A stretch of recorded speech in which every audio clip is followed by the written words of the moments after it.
Das war eine sehr wiegende Bewegung, eine Zeitlupenaufnahme der Federungseigenschaften des Citroën DS21, die verdeutlicht, dass das Federungssystem, das bei Citroën seit dem Jahre 1955 existiert, eine Mischung aus Gas, Stickstoff und Hydraulik, vor allen Dingen auf so schlechten Wegstrecken hervorragend funktioniert.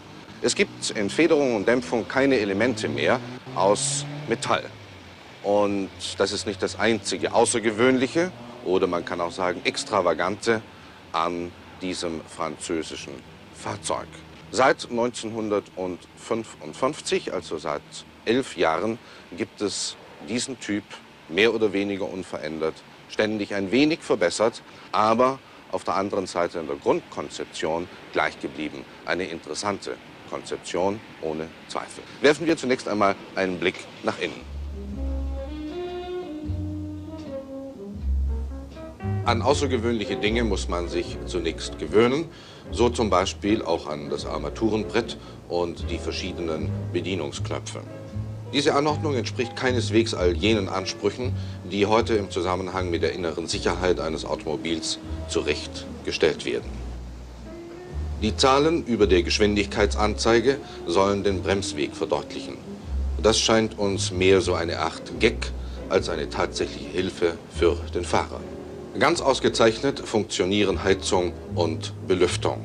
Die Anordnung des Gas- und Bremspedals kann dagegen nicht unseren Beifall finden, ebenso wenig wie es uns trotz 5500 Kilometer Testfahrt gelungen ist, mit diesem Knopf, der das Bremspedal ersetzt, Freundschaft zu schließen. Der Schaumgummibelag ist nicht nur angenehm weich, sondern darüber hinaus noch als Schalldämpfung gedacht. Ein kleiner Hebel links unten neben dem Fahrersitz kann wahre Wunder bewirken.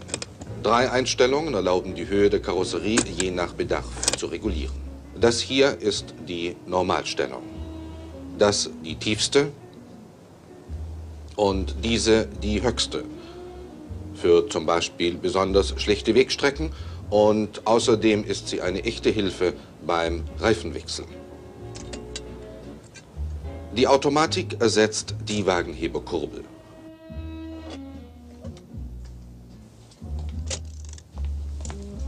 Der Kotflügel, der nur mit einer einzigen Schraube gehalten wird, ist im Handumdrehen abgenommen.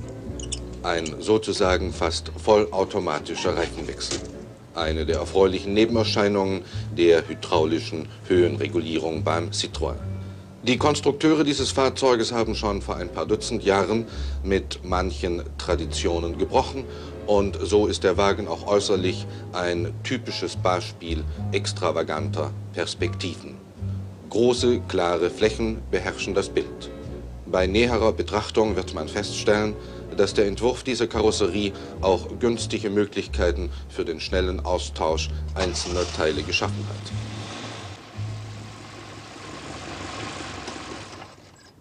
Der DS21 hat 2175 Kubikzentimeter und ist damit das stärkste Fabrikat aus dem Haus Citroën. Man hat sich auch bei diesem Typ für einen Vierzylinder entschlossen. Der Motor entwickelt 100 PS, Drehzahlen bis zu 6000 Touren pro Minute sind kein Problem. Französisch zählt zwar ohne Zweifel zu den führenden Sprachen der Welt, trotzdem wäre es eine nette Geste für das deutsche Publikum, die Hinweisschilder in der Landessprache abzufassen. Sanfte Laufruhe war noch nie ein Charakteristikum der Fahrzeuge aus dem Haus Citroën. Und auch der DS21 befriedigt in dieser Richtung nicht alle Ansprüche. Zwar ist die Kurbelwelle nun 5-fach gelagert, aber trotzdem bewegt sich der Geräuschpegel des Motors in nicht immer zivilen Grenzen. Trotzdem sind die Innengeräusche erstaunlich niedrig. Bei 100 Kilometern Geschwindigkeit auf Betonfahrbahn ergibt die Messung 73 Phon. Ein wesentlicher Faktor für ermüdungsfreies Fahren ist damit erfüllt.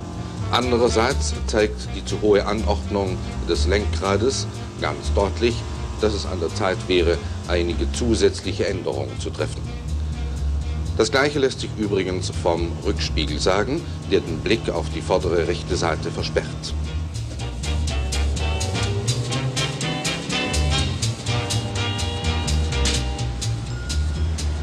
Der Wendekreis beträgt 11,80 Meter.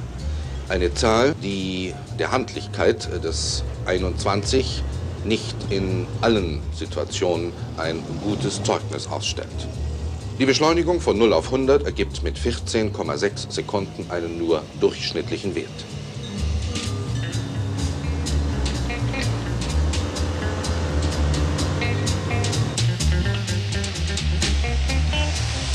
Dagegen ist die Spitzengeschwindigkeit von 175,7 Kilometern für einen 100 PS-Wagen dieser Klasse erstaunlich.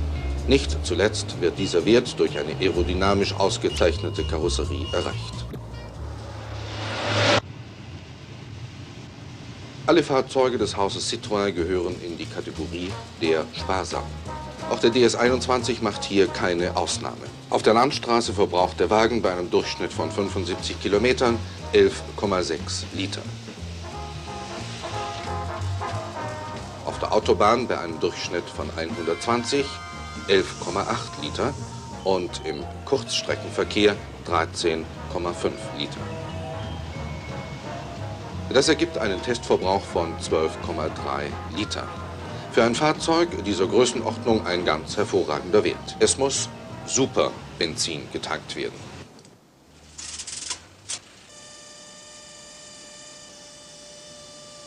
Der Tank fasst 65 Liter und macht eine Fahrt von 525 Kilometern möglich, ohne dass nachgetankt werden muss. Auch hier liegt der Citroën über dem Durchschnitt. Die hydropneumatische Federung zeigt sich in jeder Art der Beanspruchung von ihrer besten Seite. Mit einem Wort ein Federungssystem, das bis zur Stunde noch von keiner anderen Konstruktion überholt wurde. Als Frontantriebsfahrzeug neigt der Citroën zum sogenannten Untersteuern. Das heißt, dass in besonders schnell gefahrenen Kurven die Vorderräder nach der Seite hin zum Weggehen neigen. Und außerdem muss man hinzufügen, dass die Charakteristik dieses Fahrzeuges keineswegs zum besonders schnellen Fahren reizt. Will man sich allerdings an der Grenze des Möglichen bewegen, so ist das mit diesem Wagen durchaus problemlos. Sein gesamtes Fahrverhalten verdient so das Prädikat erstklassig, mit einer nicht ganz unwesentlichen Einschränkung allerdings. Die servounterstützte Lenkung erfordert ein durchaus unübliches Maß an Einfühlungsvermögen und arbeitet nicht exakt genug. Das Fahrzeug ist mit einem automatischen Bremskraftverteiler ausgerüstet. Vorn Scheiben, hinten Trommelbremsen, natürlich Zweikreis, wie das heute überall Standard sein sollte. Eine Anlage, die erstklassig funktioniert, die Bremsen ziehen gleichmäßig.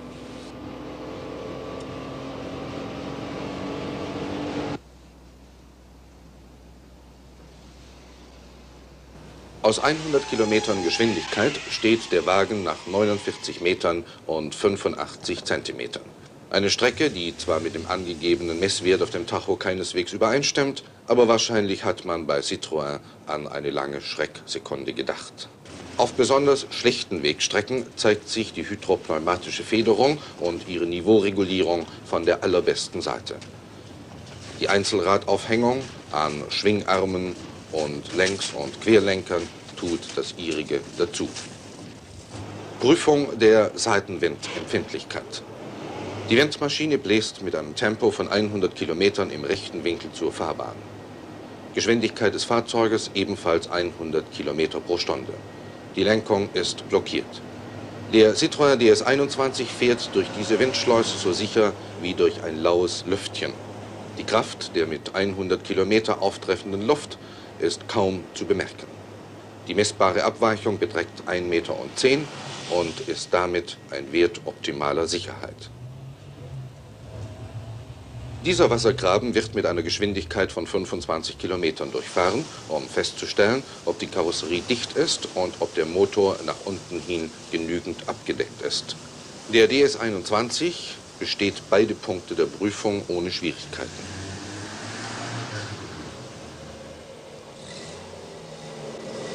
Start des Motors in winterlicher Kälte. Nach wie vor ein noch nicht überall gelöstes Problem, das, wie man weiß, viel Ärger bereiten kann.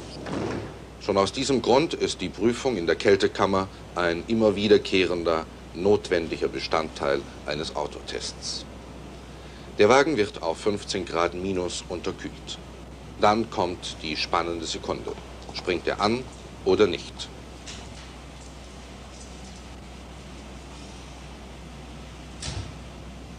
Beim DS-21 ist die Spannung recht kurz. Nach ein paar Sekunden ist der Motor da.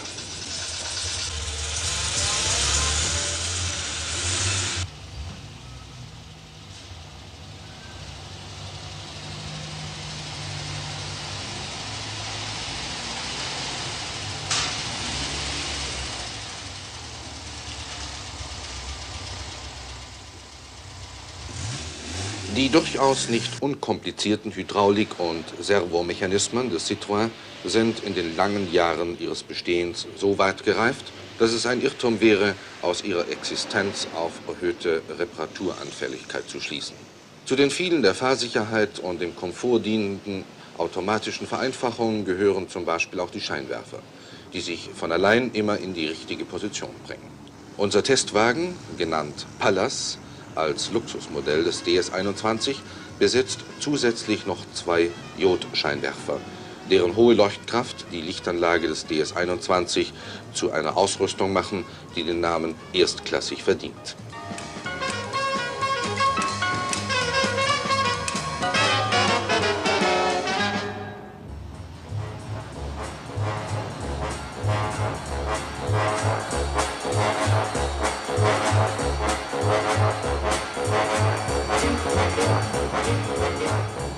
Der DS-21 kostet 13.200 Mark, die Luxusausführung Pallas 21 14.600 Mark.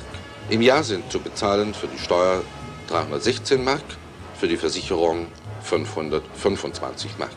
Testverbrauch 12,3 Liter. Das ergibt bei 20.000 Kilometern im Jahr einen Betrag von 12,3 Pfennig pro Kilometer.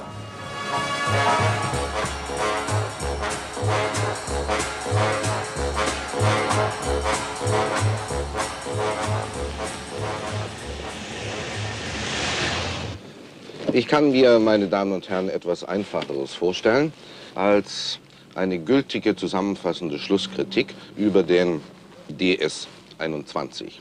Ich will Ihnen diese Bemerkung auch gleich erklären anhand eines Beispieles. Dieses Fahrzeug besitzt eine außergewöhnlich gute Straßenlage, und zwar in allen Bereichen. Das ist ein sehr wesentlicher Punkt für die Sicherheit. Gleichzeitig aber wird diese Sicherheit wieder eingeschränkt durch eine überhaupt nicht exakte Lenkung, die die merkwürdigsten Dinge macht. Zum Beispiel mit abgestelltem Motor wird sie wie von Geisterhand hin und her bewegt. Das könnte ein Schönheitsfehler sein, wenn er sich nicht zum Beispiel im Stadtverkehr unangenehm bemerkbar machen würde. Denn diese Bewegung, die Sie hier sehen, macht das Lenkrad auch während des Fahrens. Und das scheint mir eine Sache, die sehr im Widerspruch zu der sonst so modernen Konstruktion dieses Fahrzeuges steht. Das Gleiche gilt zum Beispiel für die Anordnung der Pedale, die keineswegs sehr glücklich gewählt ist. Das alte, oder sagen wir besser veraltete Armaturenbrett passt auch nicht zu der sonst so fortschrittlichen Konstruktion. Und wenn wir dann noch feststellen, dass der Wagen durch seine strömungsgünstige Form zum Beispiel eine sehr hohe Spitzengeschwindigkeit für seine 100 PS erreicht, nämlich 175 Kilometer, und dabei noch sehr wenig Benzin verbraucht, so sehen Sie daraus, dass wir hier eine sehr merkwürdige Mischung zwischen positiven, sehr positiven Eigenschaften und recht eigenwilligen Konstruktionsmerkmalen vor uns haben. Man kommt nicht umhin zu registrieren, dass die Zeit allmählich nach einigen Änderungen verlangt, dass bei allem Fortschritt, der in diesem Wagen etabliert ist, seine eigenwilligen Konstruktionsmerkmale zum Teil wenigstens überholt sind.